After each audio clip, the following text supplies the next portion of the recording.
Okay, Chos, I think we need to explain to people why we want to talk about the premise of whether or not women are ruining the workforce. So this was a headline in the New York Times, and which was later changed, by the way, after I assume what was substantial complaint to has liberal feminism been ruining the workforce? Okay. And there was a podcast with Ross Douthat, and he was interviewing two women. One of them was Leah Labresco-Sargent, who has written about whether or not the essential nature of women is being stifled by male institutions, and is that creating a problem? And the other woman was Helen Andrews, who you know well. You used to have her on the Planet America. I used to have her on the Drum because she spent some time in Sydney. She's a conservative, but she's garnered a lot of attention lately. Yes. For her thesis, which has been delivered in a speech and which is viewed more than 100,000 times, and also an essay, in which she poses this question. Now, I want to try to get this as right as I can, and it is, has the feminisation of the workforce or several workforces over a period of time, and by that she means not the entry of women, but the point at which women are more than half, or to affect the culture. Yes. Has the feminisation of the workforce led to what she calls wokeism, and which she thinks leads to more female traits of empathy, consensus building, and will be therefore less effective? That's essentially fair to her thesis, isn't it? And she believes this could be catastrophic. Yeah, and let's just emphasise, she's not saying all women are X. That's right. But she's saying when women take over as a group, yes, it tends to affect the group in these negative ways. It promotes shunning and wokeism and cancellation. Yes, cancellation, exactly. So what she's said, I'm just reading from her essay here, cancel culture is simply what women do when there are enough of them in a given organisation or field. That is the great feminisation thesis.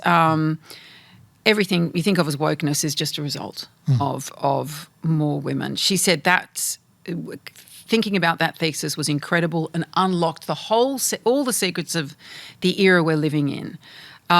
She said wokeness is not a new ideology or an outgrowth of Marxism or a result of post-Obama disillusionment. It is simply feminine patterns of behaviour applied to institutions where women were few in number until recently. Okay.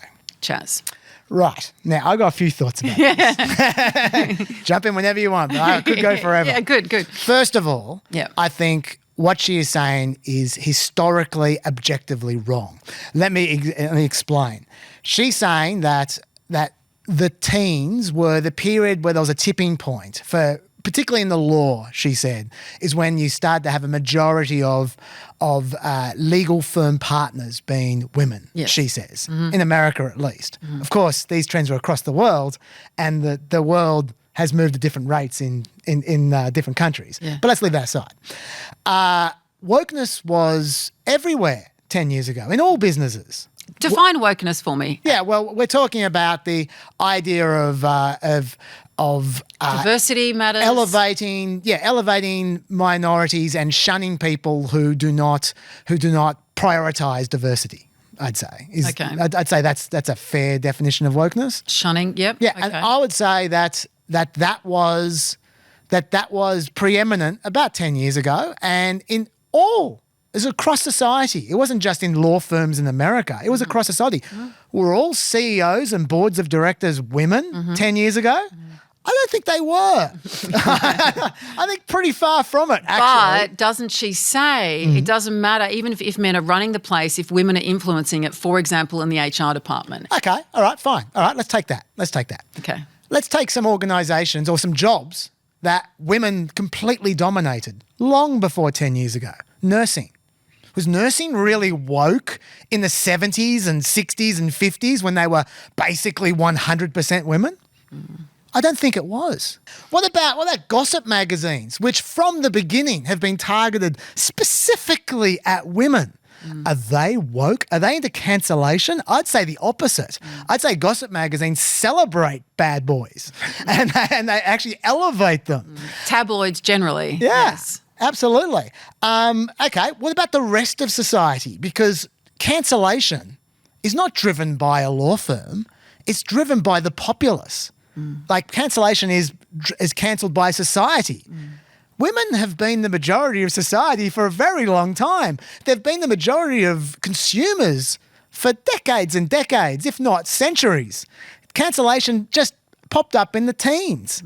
So what's that? So I would say that is historically wrong, what she said, for that reason. She'll be saying, though, that let's look at the Me Too movement. Sure, let's do that. Okay. Let's do that. Yeah. I'll quote her about the Me Too movement. She cites Christine Blasey Ford, who was the accuser of Brett Kavanaugh, Supreme Court Justice, back in about 2018, 2019, something like that. Yep. She accused him of sexually assaulting her.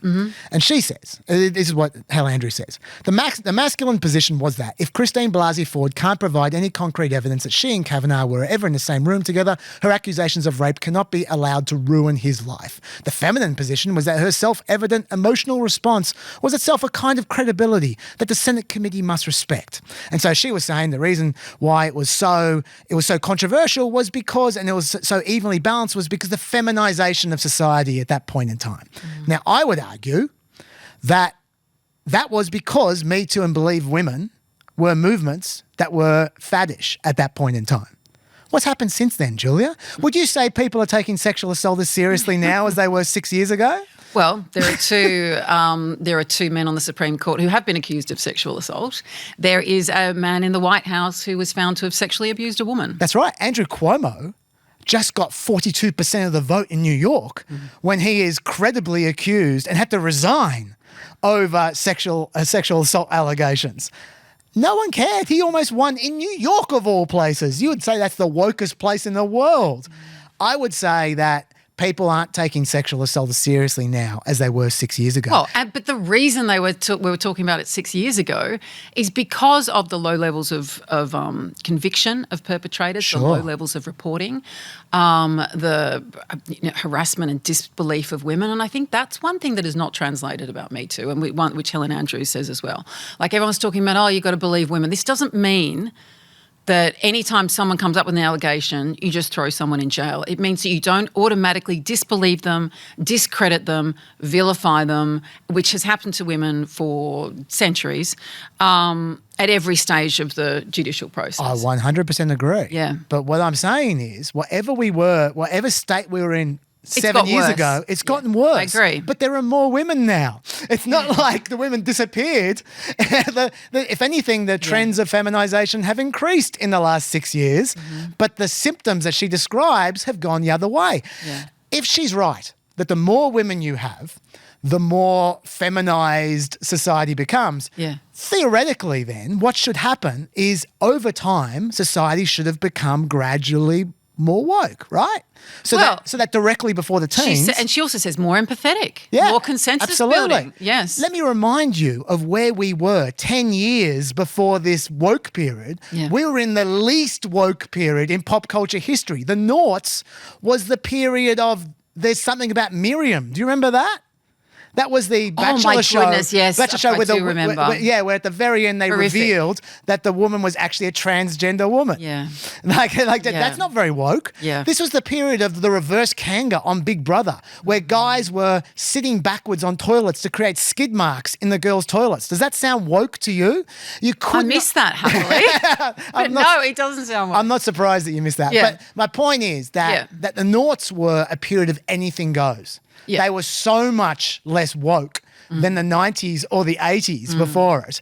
These things go in cycles. It's political. It's socio-political. And if anything, the woke era was a backlash from what came directly before it. But it's also about race. I mean, that's the origin of the term awake, is to suddenly be aware of racial oppression in a culture. And now it's been somehow changed into annoying things women do when they get together and want to say, hey, don't sexually assault me. Damn, you're ruining the workplace again. You're absolutely right. And can I also just make one other point on the historical trends? Please. And that is that what happened after woke? What happened now? Yeah. Trumpism. The end of DEI. Yeah. Have the women disappeared? No, they haven't. They're still there. The only thing that's changed is the president. That's the only thing that's changed, and just general trends in society. So I think historically, you look at her argument and it doesn't reflect reality. And that's even before I get to first principles of why her argument doesn't make sense. Let's come back to the first principles thing, because I want to talk about the idea of, what on a granular level, why women talking about behaving decently and not harassing and whatever is seen to ruin a workplace. Yeah. Can we just step back for a moment? The reason we're talking about this is not because it's some outlandish, outlying. I mean, people say offensive things all the time, right? And you don't generally want to waste your time like jumping on it and thinking, why is this so illogical and why are people talking about it? Why are people dividing instead of uniting and all the rest of it? The reason that we're talking about it is because this has hit a nerve, and because so many people are speaking about it, because we're in an era of the MAGA movement where the ways in which women are being spoken about are increasingly insulting. The idea of women not actually voting, I'm seeing in my feeds on most days. Incredibly. I can't believe it. Not it's true. Voting. Yeah. I was reading something from a Presbyterian pastor yesterday who was saying this is a biblical thing. The moment you said that women could vote, you ruin the headship of the father, of the husband. So we're seeing this in astonishing things. So at first we were like worried about, a president who has been derogatory towards women for the way they look, who was running a Miss Universe pageant, who, who's still in lockstep with the legal system about the E. Jean Carroll case. But actually there is something broader going on, which is challenging the right of women to have a public voice or public existence, which is saying that there's the trad wife thing, that we should be returning to a home, and that the reason things are out of kilter is because of women. I think you're absolutely right that there is a reason why we are talking about this. Yeah. It's because it is saying to a certain group what they want to hear. Yes. And I don't think that group is women. Yeah. No. And by the way, these trends that you're talking about, the people feeling no problems with just piping up about, women shouldn't be able to vote. Yeah. That's not restricted to gender. That's or sex. That's about right. That's about race as well. Yes. Like Vivek Ramaswamy, who is an Indian conservative in America, who was running for governor in Ohio. He put up a picture 2 weeks ago, Halloween picture of him and his family.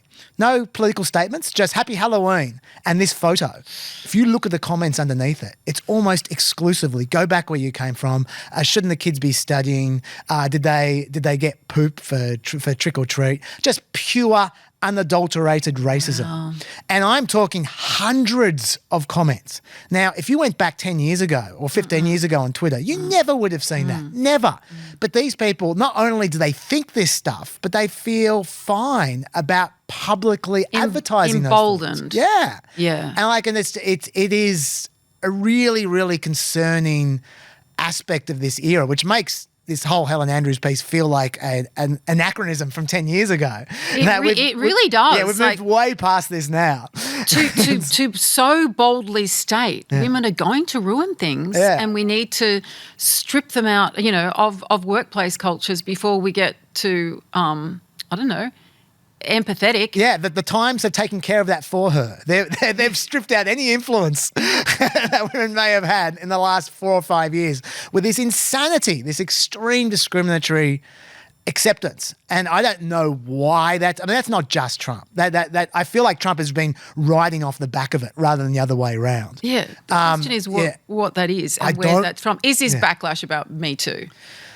That's got to be part of it. Like there's got to be some backlash element. The joy and the anger with which these people exhibit these thoughts reek of backlash from something. So, tell me about your other objections in terms of the workforce, because what she does is in quite a spectacular way, which I think can be insulting to men in some ways, is talk about stereotypes. But Yeah. she's very clear on what men's virtues are and men's vices. Yes. So the virtues are the ability to take criticism, just kind of like, men are apparently used to being in hierarchies and You fight and then you move on. Like a on. war. You're a warrior. You fight a war, and then women are the and then you make warriors. peace. Yeah. So worry more about things. Yeah. And she says that but for men, what did she describe their vices as? It was Aggressive. aggressive, Competitive can be positive or negative depending on the circumstance.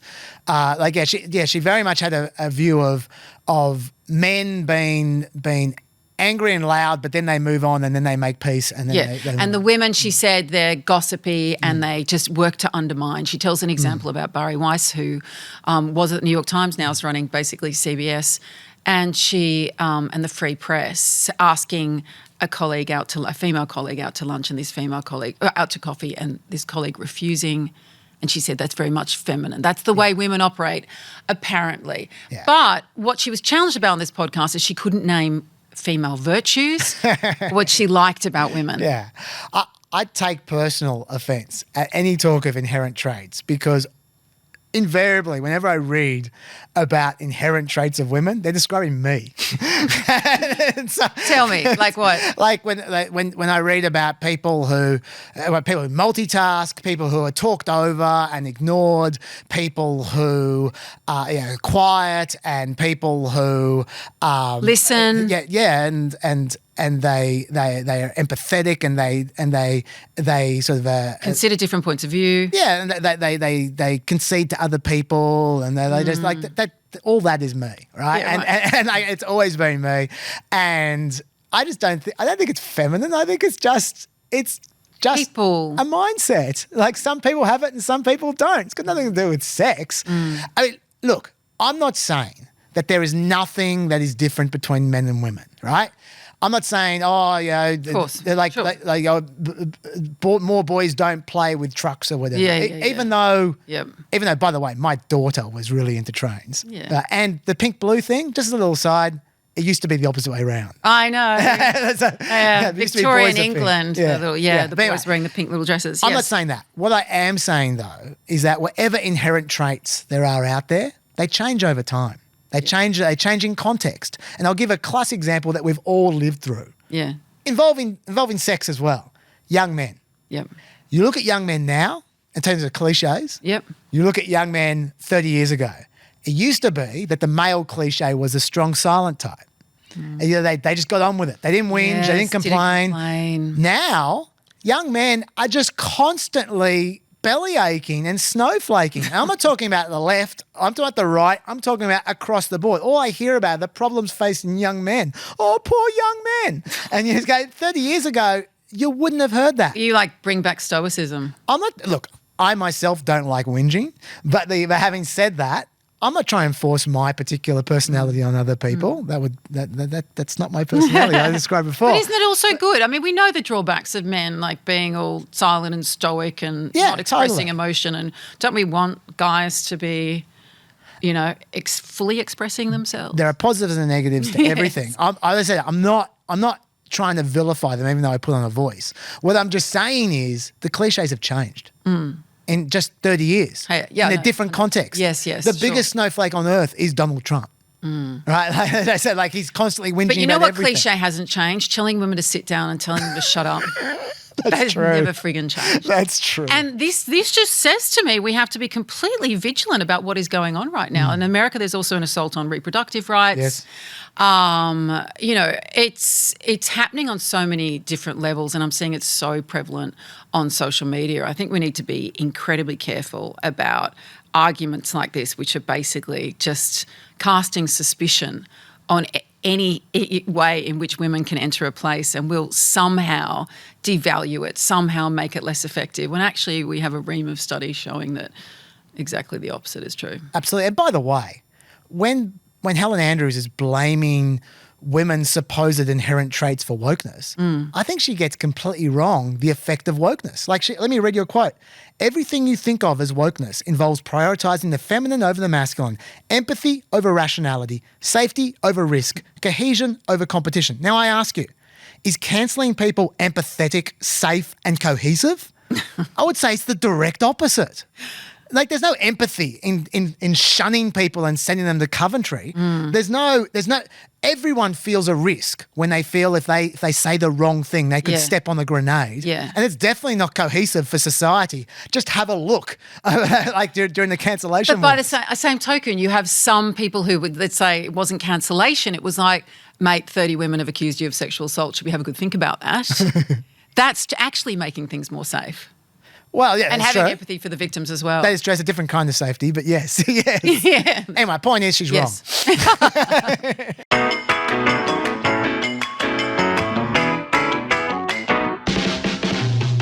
Let's talk about the BBC. Let's. Now, we know that they've been under considerable scrutiny of late. There's been a few personnel issues. There's been the handling of sexual assault allegations. There's been discussion of their coverage of Gaza, of the coverage of trans issues.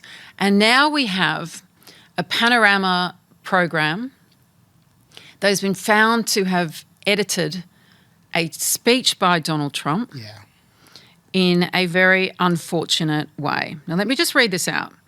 It was... Donald Trump delivered this on January 6, 2021, that day when the Capitol was stormed. And that's why this speech is so crucial and why his role in it. Was he egging people on? Was he egging them on to do what? So this is the edit. We're going to walk down to the Capitol and I'll be there with you. And we fight. We fight like hell. And if you don't fight like hell, you're not going to have a country anymore. And that edit, by the way, was splicing 50 minutes together. Yeah. We're going to walk down to the Capitol and we're going to cheer on our brave senators and congressmen and women. And we're probably not going to be cheering so much for some of them because we're not going to be taking our country back with weakness. Later, he says, I know that everyone here will soon be walking over to the Capitol building to peacefully and patriotically make your voices heard, which is what his supporters talk about a lot, the fact that he said peacefully and patriotically. That is not what happened that day. No. And lives were lost and people were imprisoned and actually have since been pardoned for that by Donald Trump. But we know that as a real rupture in America, that Capitol was stormed and everything was held and there was violence and everything was held for 12 hours, wasn't it? A period of 12 hours and chaos there. Tell me about the significance of this. Donald Trump is now saying he's going to sue for $1 billion, but we have the head of news there has resigned and the head of the BBC, Tim Davie, have resigned. Should they have? I think, first of all, before we answer that, I mean, look, I think to answer that question, you need to think of the full context of what's going on here, which is while that was a terrible piece of journalism in that you just described, like they literally took something from the beginning of his speech and put it after something from the middle of his speech. They reordered it and they completely changed the meaning. I thought they'd sliced it. I didn't realise they'd flipped it. They'd flipped it.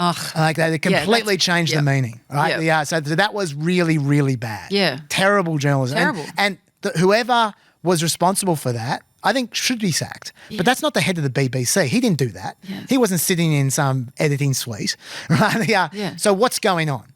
What I think is going on here is the BBC is paying the price for being controversial. And this is something that only public broadcasters have to deal with. That it's not about journalist sins. It's about when you are the centre of controversy so that people who are against your organisation can beat you up, you need to have a head roll in order to keep your funding. That's how it works. Yes. And it's the same at the ABC as well. Yes, of they course. are desperate to avoid controversy. I've been there for 25 years. You've been there for just as long. Yeah, almost. They don't like controversy. If you take... and we want to get it right. We want to get it right. The reputation is really important. But importantly, even if we do get it right, if we're in the middle of controversy, Yes. we don't like it. Yeah. Like, it's about controversy. That's the issue. I mean, like, there's a classic example that happened at the BBC only a week earlier, which was a newsreader was reading out some auto cue, and she said at one point in time about how the weather was really hot and it was affecting pregnant people, women. She said, like, and it was just a little look. She just opened her eyes just slightly and said, women. Yep. And nothing happened. It was fine until J.K. Rowling tweeted out about it and said, this is my new favourite newsreader. All of a sudden, controversy. Yeah. And then she got censured and she got punished because she wasn't punished for what she did. She was punished for the controversy. She was, and so that's they said it was the expression on her face, which they felt showed a political It was because they got complaints. It's because they got complaints and because they became a soccer ball getting kicked around by the public. Right. This is what the head of the BBC just resigned for. Not because of the editing mistake, but because they became really, really controversial. The bigger the controversy, the bigger the head has to roll. That's what's just happened. And that's just the nature of public broadcasting. Cumulative controversies, you're saying. Yeah. Like, and Gaza, there was... And the size of it. Like, I mean, look at the ABC example of the Antoinette Lattouf thing. Yep. Like, on its own, that's not a big story. But when it becomes huge, you end up getting managers stepping down. Now, obviously, in the ABC case, no one technically had to resign because of it. But yeah. Anyway, it's the same thing. And just the fact I even mentioned Antoinette Lattouf, I promise you, in the control room, they go, no! Because the ABC, like the BBC, like any public broadcasting, cannot afford to be controversial. But that's also then about the competence of management, right? So when we're talking about the BBC, could they not have dealt with this earlier and better themselves before it became a campaign? Didn't they know about this months ago? Shouldn't there have been recriminations months ago? Well, you say that, but the only reason we know about it at all is because they had an internal review. Which was leaked. It was the BBC that blew the whistle on themselves. Did they do enough as a consequence of that review? Look, I mean, I think that like I said, I thought that was appalling journalism, and I think the more they could have done with it, the better. I mean, I'm not saying they were perfect. Yeah. But what I'm saying is that in any other organisation, there wouldn't have been a review in the first place. Right. They are paying the penalty for being thorough. Which is the point. So when you are accountable to the public, there is a cultural war about public broadcasting. Yes. And there's constantly a question about is it biased? You get accusations of bias from all sides on all fronts. People are constantly thinking that we're being interfered with actually on a day-to-day. I don't know whether you get that a lot. I get people thinking that. Not the case. But it doesn't happen. Yeah, right. That's right. So that question is, or the point is that leaves us more open to interrogation because we interrogate ourselves and because we have to be accountable. I'd say in this respect, I mean, that is true, but I'd say in this respect, this is not just an ABC or BBC thing. This is a society-wide thing, that all the incentives at the moment are wrong.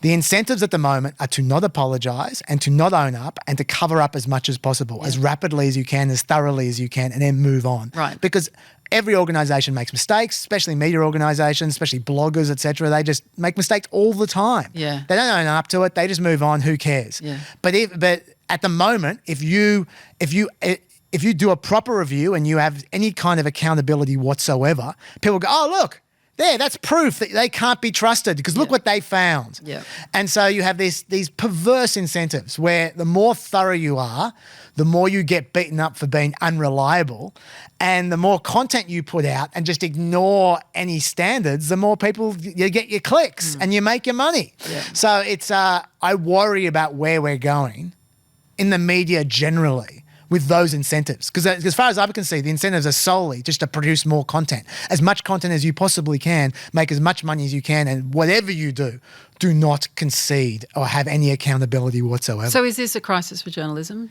I think that this BBC story is not a crisis for journalism, but I think it is symptomatic of what is a crisis for journalism. I think there is a reason why journalism there's probably more errors now than there used to be. We are required to produce more content than ever with fewer resources than ever. And that's not just the ABC. That's everyone. That's Channel 9. That's You're talking everyone. about your 5-hour podcast. I'm always, in a way, talking about my 5-hour podcast. And the bottom line is, if we don't blow the whistle on ourselves, odds are no one else will. Yeah. And then people think you're reliable. Just don't be accountable. That's not a good incentive.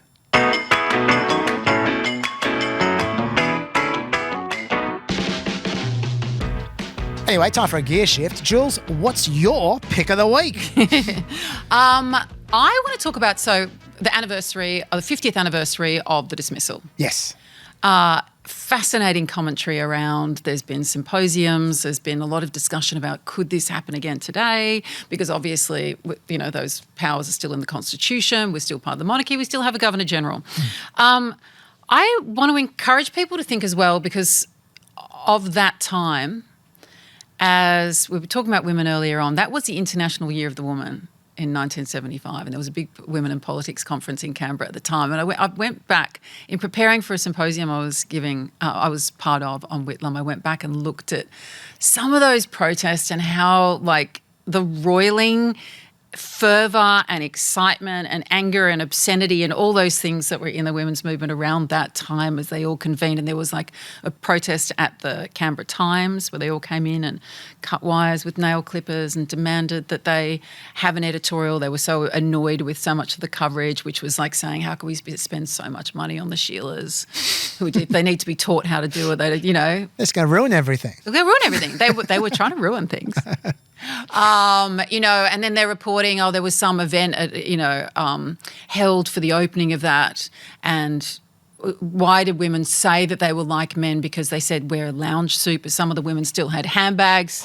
Therefore, undermining the whole argument. Women were shouting out. I kind of really like the chaos and tumult of that period. And also knowing that so much of that translated into actual reform, which is still benefiting women's lives in terms of funding for women's refuges, for single measures for single mothers, free tertiary education, which was massively significant, the contraceptive, and I think it's important at a time when I'm watching a lot of teenagers in my life work out why there's so much talk about clamping down on women's, reproductive rights or right to participate in the public sphere. They were having those debates then, and they were having them in a very loud and outrageous and defiant way. And I think we've got to remember that history and draw on it. So I want to talk about it's a book called, unsurprisingly, Women and Whitlam Revisiting the Revolution.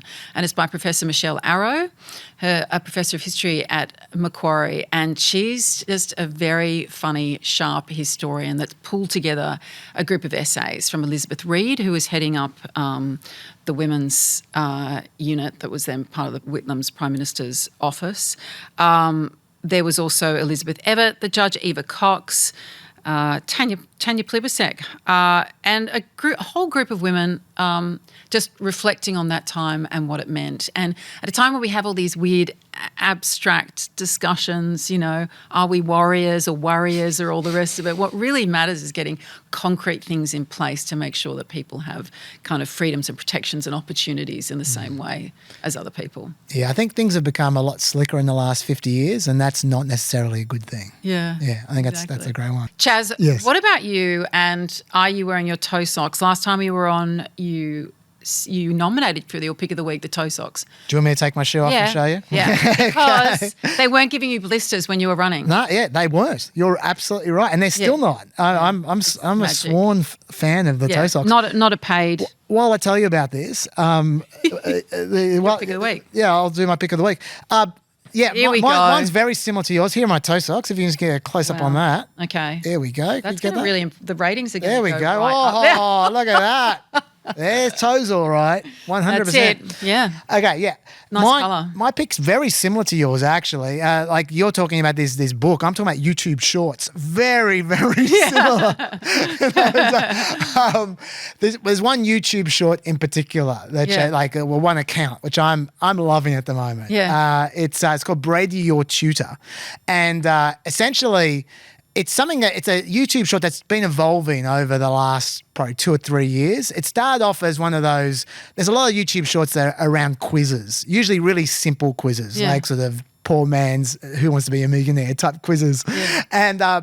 And this was one of them, but it's evolved over time to become genuinely difficult, and not just genuinely difficult, but to have real geniuses taking part in these quizzes. Like it is taking up where game shows on TV have left off. I'll give you one example and then I'll talk about it. This example is is a guy called Isaac who's become the celebrity of Brady Your Tutor, trying to guess or trying to pick. What is it, your tutor? Brady Your Tutor. Brady. Oh, Brady like a name. Is the guy. Yeah, okay, Brady Your Tutor. Yep. And this guy is trying to name all 17 countries that have flags that are only red and white. Just have a look. Oh my gosh. Red and white only. Not dependencies. Go. Canada, Poland, Austria, Tunisia, Turkey, Indonesia, Monaco. Do you have Peru counted? Mm-hmm. Because I know the coat of arms sometimes makes it a little different. Now, we haven't played you the full 2 minutes because it's 2 minutes, but he gets them all. He's very, very impressive. And the thing I love about this channel now, and I love about Isaac in particular, and the celebrification of Isaac, is now on the internet, on YouTube, we're fighting not idiots and not people doing stupid stuff. Very smart but people. Very smart, very quietly spoken, very impressive human beings. Hang on a minute. You're projecting. You're like, these are my people. Julia, I wish I was like Isaac. Isaac is a lot more impressive than I am. I'm seeing a few Isaac parallels, actually. Quietly. I'm loving it. And if you like seeing smart people do smart things, I do recommend that YouTube short. They put stuff out all the time. Oh, I love just that. Constant content. I'm going to check that out. Yeah. I might go on there and compete and ruin it. Just like I've ruined this podcast. You ruined a bit too with your empathy. Yeah, I've got those feminine traits of mine, just ruining things wherever I go. Yeah, just let's go out and shout a bit. So good to have you on. Thanks, Jill. Same here. Our producers are Cinnamon Nippard and Madeline Jenner. And if you've got any feedback for us, look, if socks included, YouTube shorts and so on. Not Stupid is our email address, notstupid@abc.net.au, and I hope to see you again real soon. Always such a pleasure talking to you, Chaz. Thanks, Jess.